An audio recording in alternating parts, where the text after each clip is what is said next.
आपका स्वागत अभिनंदन। सम्मानित सज्जनों, आज हम एक महत्वपूर्ण दिवस पर चर्चा करेंगे।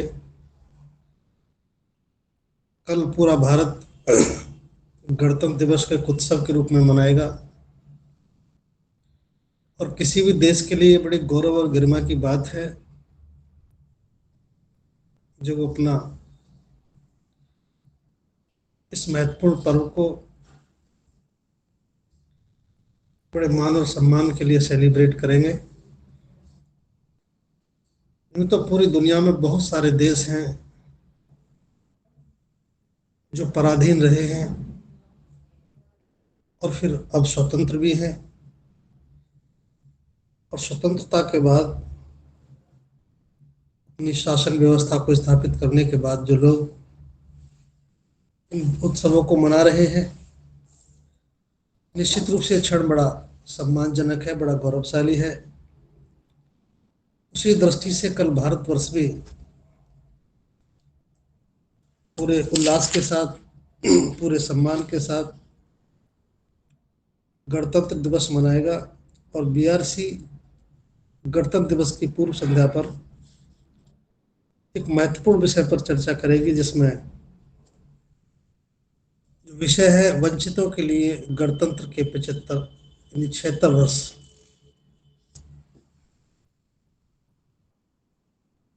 आज हम सब लोग मिलकर के जिस विषय पर चर्चा कर रहे हैं, ये चर्चा सामान्य चर्चा से थोड़ा भिन्न है। क्योंकि पूरे देश में कल बहुत सुंदर संबोधन होंगे। तमाम सरकारी संस्थाएं मिलकर के गणतंत्र दिवस को एक बहुत ही सम्मानजनक उत्सव के रूप में मनाएंगे। और न केवल सरकारी संस्थाएं बल्कि भारत सरकार इस गणतंत्र दिवस को बहुत सम्मानजनक तरीके से सेलिब्रेट करेगी और पूरी दुनिया देखती है इस दिन को।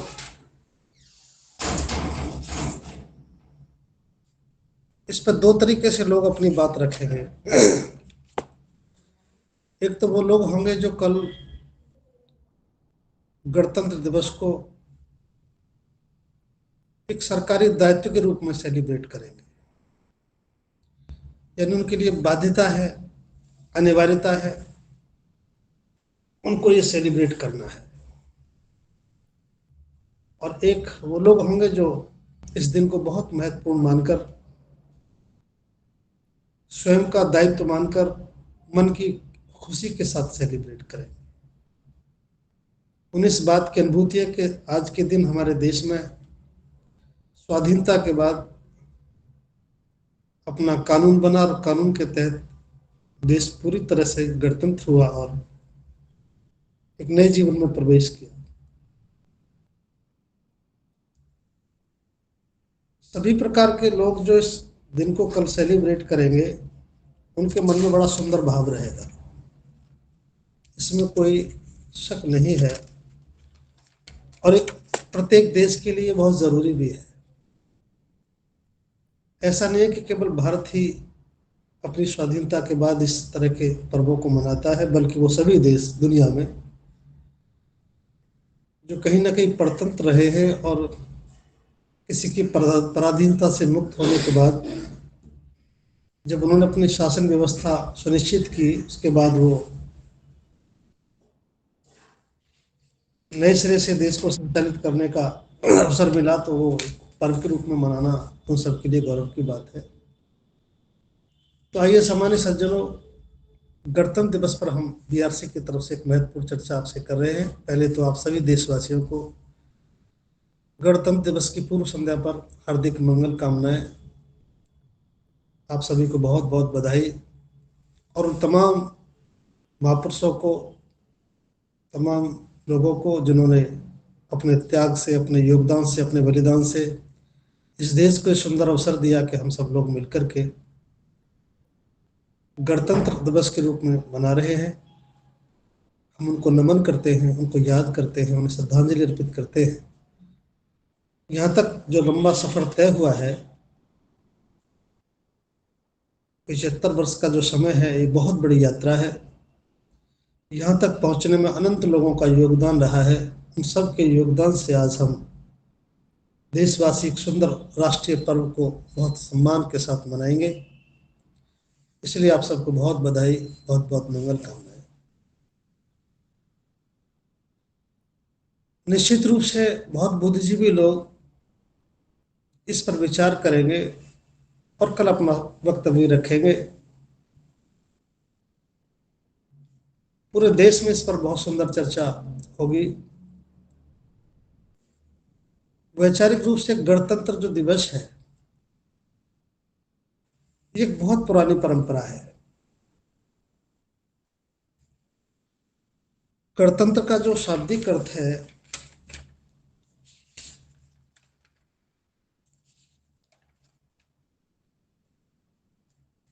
वो ये है कि जैसे देश हमारा ब्रिटिश गवर्नमेंट के अधीन रहा, ब्रिटिश गवर्नमेंट के अधीन होने के बाद जब देश आजाद हुआ 15 अगस्त 1947 को, जैसे ही देश स्वाधीन हुआ, स्वाधीनता के बाद कोई भी देश फिर अपनी व्यवस्था स्थापित करता है, चूंकि पहले किसी और के कानून से चलता है, किसी और के विधान से चलता है, और की व्यवस्थाओं से चलता है, शासन व्यवस्था किसी और देश की रहती है। स्वाधीनता के बाद कोई भी देश अपनी शासन व्यवस्था स्थापित करता है, उसके लिए संविधान बनाता है, कानून बनाता है। तो स्वाधीनता के बाद शासन की एक व्यवस्था है, उस पद्धति का नाम ही, जैसे कहीं राजतंत्र है, कहीं लोकतंत्र है, तो हमारे की जो शासन व्यवस्था है, स्वाधीनता के बाद जो व्यवस्था स्थापित हुई, वो लोकतांत्रिक व्यवस्था स्थापित हुई। अपना कानून बनने के बाद, संविधान बनने के बाद, जब संविधान अस्तित्व में आया,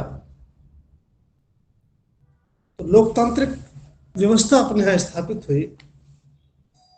और लोकतांत्रिक व्यवस्था का आशय एक ऐसी शासन व्यवस्था से है जिसमें देश का शासन, सर्वोच्च अधिकार जनता के हाथ में होता है। वो किसी राजा या वंश के हाथ में नहीं होता, यानी जनता द्वारा, जनता के लिए जनता का शासन, ये लोकतंत्र का अर्थ है।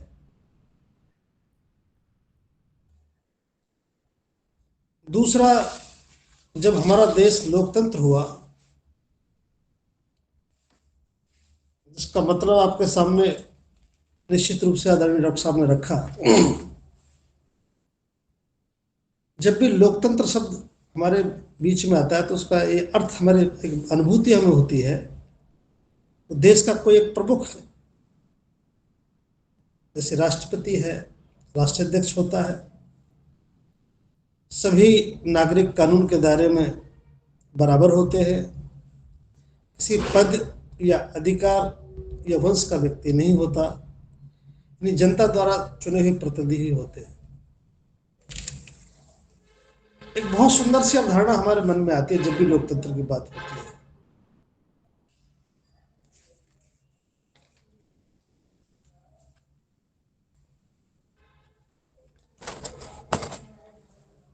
आधुनिक भारत में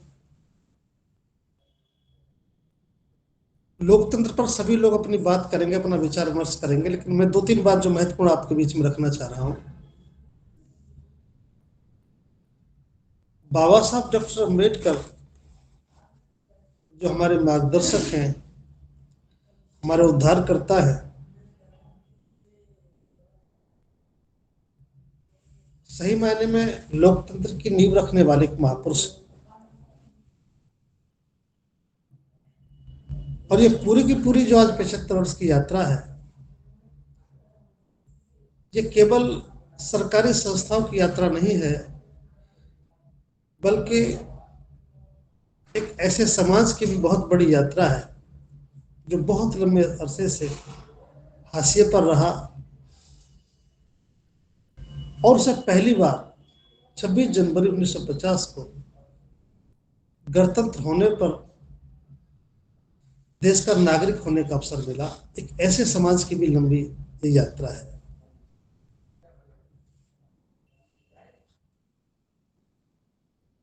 स्वाधीनता प्राप्ति के बाद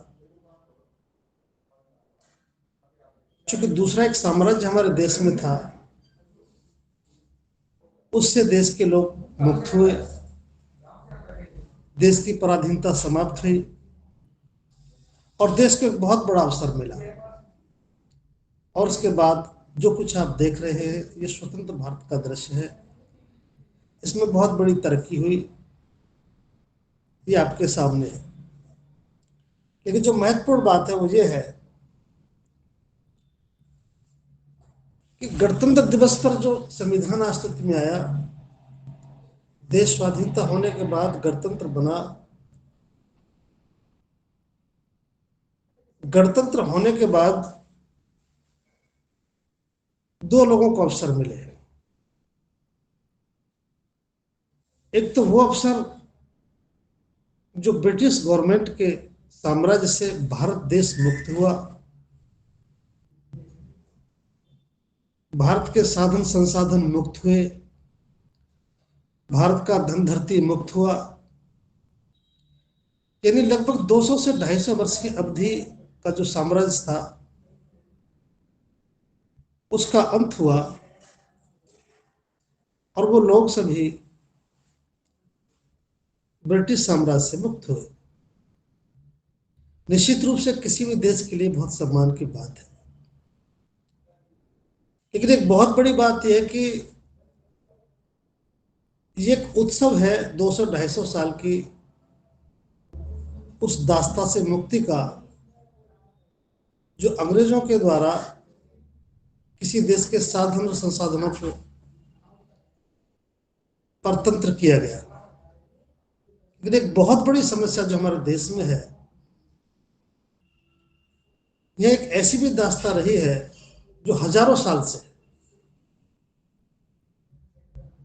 उनका तो जीवन, उनकी तो जीवन की दास्ता रही है। बाबा साहब डॉक्टर अंबेडकर को जो अवसर मिला, निश्चित रूप से वो बहुत महत्वपूर्ण है। बाबा साहब डॉक्टर अंबेडकर को जो अवसर मिला देश के गणतंत्र स्थापित करने में, देश को संविधान देने में,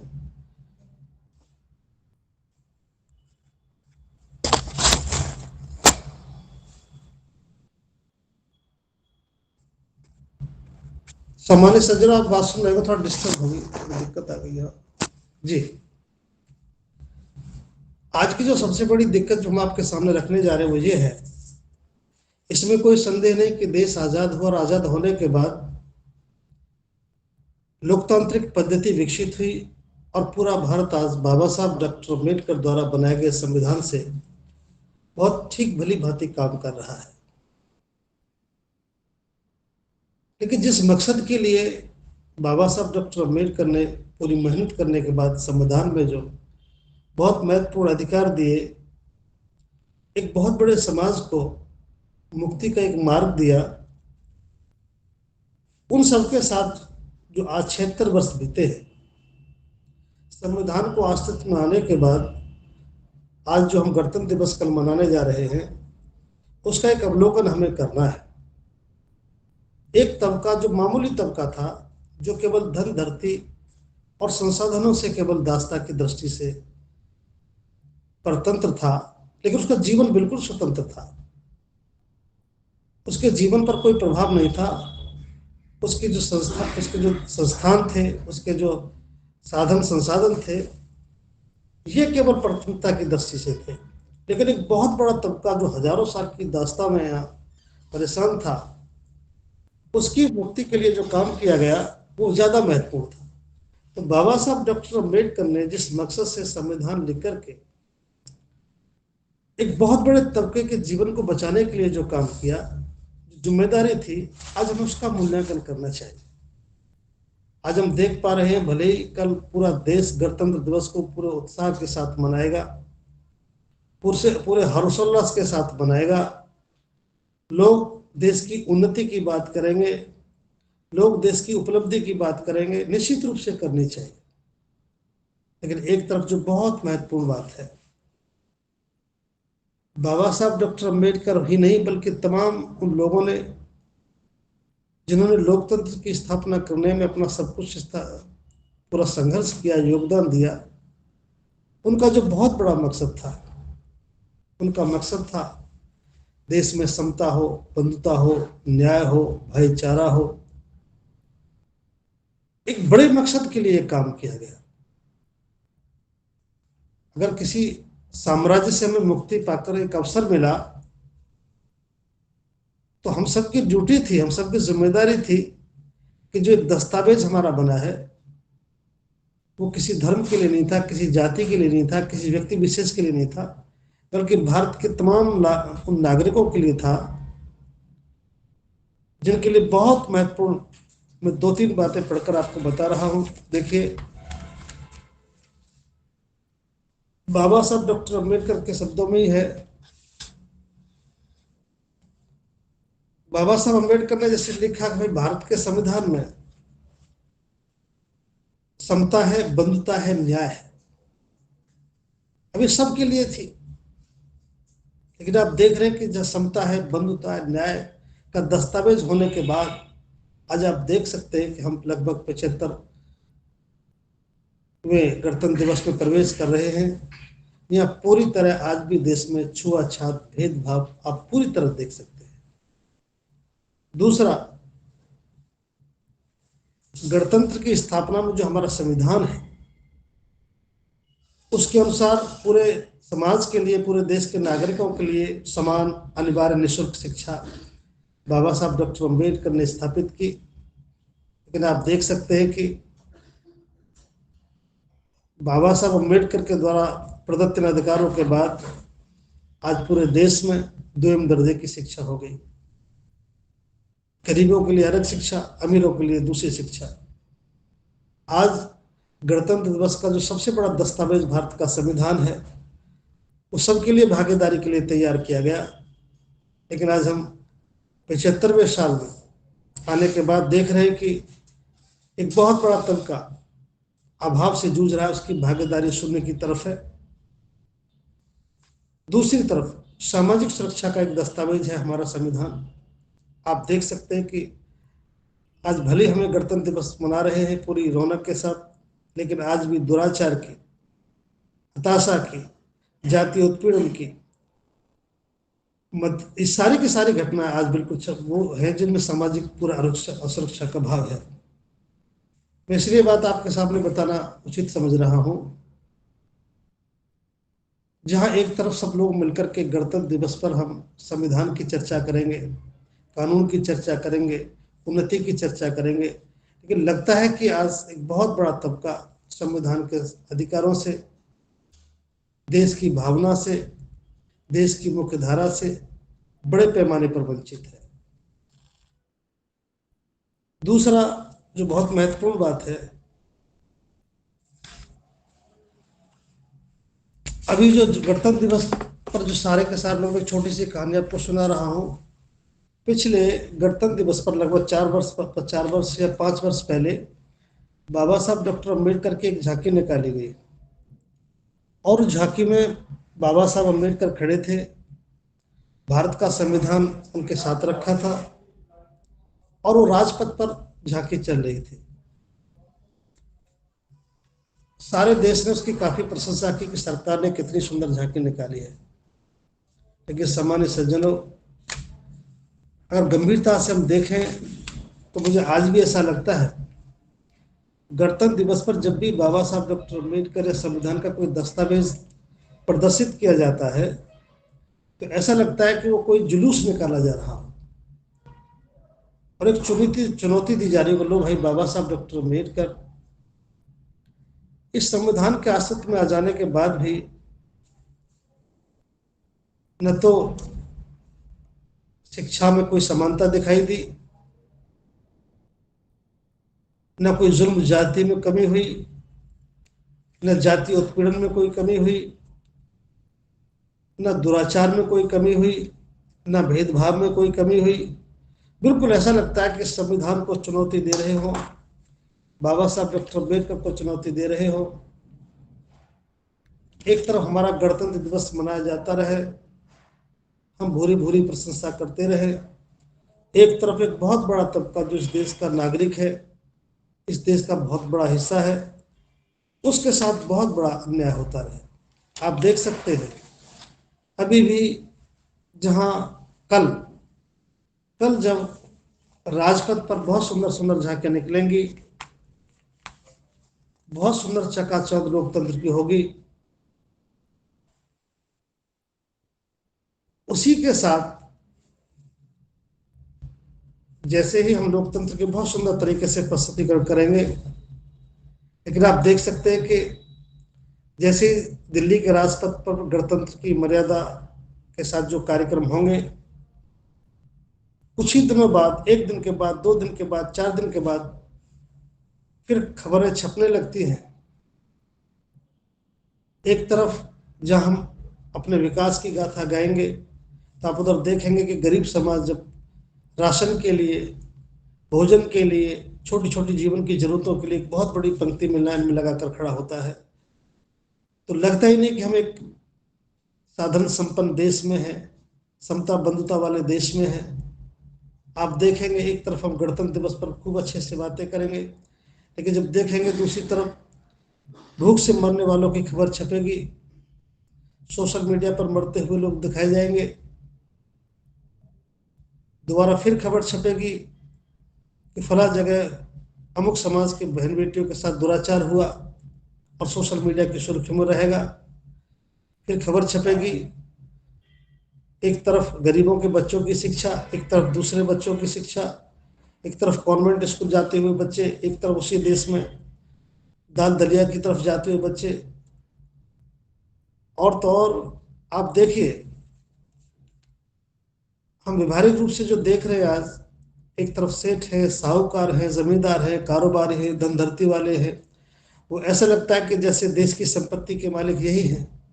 और एक तरफ देखते हैं कि भाई जो भूखे हैं, गरीब है, दो जून की रोटी है, एक इतनी बड़ी गैर बराबरी देखते हैं कि जैसे देश किसी और से तो मुक्त हुआ, लेकिन किसी और के दास्ता में आ गया हो। तो मैं इसलिए आज महत्वपूर्ण बातें आपके दिमाग में हम आपके साथ ही चर्चा करना चाह रहे थे कि सामान्य सज्जनों, आज पूरे भारतवर्ष में इस बात को लेकर एक महत्वपूर्ण चर्चा होनी चाहिए कि भारत का संविधान जिस उम्मीद के साथ बाबा साहब डॉक्टर अम्बेडकर ने लिखा, उसमें बहुत सारे अधिकार हमें दिए, बहुत सारी व्यवस्था उसमें रखी। देश जिसकी वजह से आज गणतंत्र हुआ, आज देखने मात्र के लिए गणतंत्र है, लेकिन राजतंत्र जैसी देश में व्यवस्था है। गरीबी पर छूआछात, भेदभाव, गरीबी, ये तमाम चीजें चरम पैमाने पर हैं, और लगता है कि एक दूसरा साम्राज्य देश में पनप रहा है। आप कल्पना कर सकते हैं, बाबा साहब अम्बेडकर द्वारा लिखित संविधान की प्रतियां, जो हमारे पवित्र और सर्वोच्च शक्ति का प्रतीक है, लोकतंत्र की दुहाई देकर आज वहीं दिल्ली में सरकार के बिल्कुल करीब में ही भारत के संविधान के पन्ने जला देना,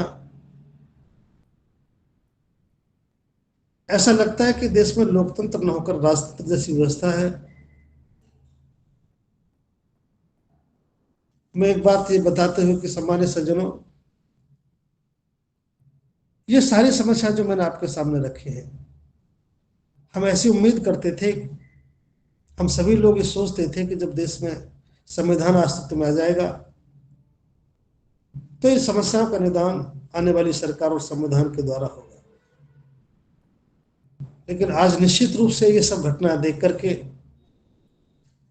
चाहे वो भुखमरी हो, चाहे वो गैर बराबरी हो, चाहे वो जातिवाद हो, राशन कोटा डीलरों पर गरीबों की लाइन हो, सेठ साहूकार जमींदार कारोबारी इन सबको देखते हुए ऐसा लगता है कि ये समस्या का निदान, इस सब के लिए हमें प्रयास करना होगा। आज हम सब लोगों को मिलकर के इस लोकतंत्र को बचाने के लिए गणतंत्र दिवस से पूर्व हमें एक सुंदर सा निर्णय लेना चाहिए। बहुत दिन पहले सरदेव भंते जी द्वारा एक देशना में कहा गया था, बाबा साहब का जिक्र करते हुए, जब चौकीदार तालाब पर बाबा साहब डॉक्टर अम्बेडकर पानी पीने के लिए 5,000 लोगों को लेकर गए, और वहां जब बाबा साहब अम्बेडकर ने पानी पिया, और पानी पी लेने के बाद जब दूसरी अवस्था के लोगों ने उन निहत्थे गरीब लोगों पर लाठियां बरसाई, लहूलुहान कर दिया, तब बाबा साहब अम्बेडकर ने उन निरीह गरीब लोगों को देखकर ये कहा था कि मैं समझता था कि जाति का कलंक हिंदुओं के माथे पर कलंक है, इसे मिटाने का जिम्मा हिंदुओं का है, लेकिन मैं अब समझा हूं कि ये तो हमारे चेहरे पर लगी हुई कालिक है, इसे हमें ही धोना पड़ेगा। तो मैं इसलिए आपसे अनुरोध कर रहा हूं कि आओ आज इन समस्याओं को देखते हुए, इस लोकतंत्र में जातिवादी समस्याओं को देखते हुए, गरीबी की समस्याओं को देखते हुए, अपमान की समस्याओं को देखते हुए, इन सबको देखते हुए लगता है कि अब हम सोच रहे थे कि ये सब सरकार करेगी, संविधान करेगा, लेकिन आज हमें निश्चित रूप से स्वयं निर्णय लेना होगा, इसके लिए स्वयं खड़ा होना होगा, तब जाकर के हम इन सारी चीजों से मुक्त होंगे। हमें सरकारों के सहारे, सरकारी संस्थानों के सहारे इन समस्याओं का निदान नहीं हो पाएगा। आधुनिक भारत में हम सबकी ड्यूटी है, जो लोग बाबा साहब डॉक्टर अम्बेडकर के अनुयायी हैं, जो शिक्षित हैं, जो पढ़े लिखे लोग हैं, जो साधन संपन्न लोग हैं, जो समाज का मार्गदर्शन करने वाले हैं, हम सब लोग मिलकर के अपनी व्यवस्था का निर्माण करें। और इसका एक ही मात्र साधन है, हम अपनी सामाजिक सत्ता को मजबूत करें, महाकारुणिक बुद्ध की ओर चलें, समाज का निर्माण करें, सामाजिक शक्ति का निर्माण करें, और इन तमाम समस्याओं से बाहर निकलेंगे। यदि हम ऐसा करेंगे तो निश्चित रूप से हम एक अच्छे लोकतंत्र को बचा पाएंगे, जैसा बाबा साहब डॉक्टर अम्बेडकर चाहते थे वैसा कर पाएंगे। बहुत बहुत साधुवाद आप सभी लोगों का। सभी को नमो बुद्धाय। जय हिंद।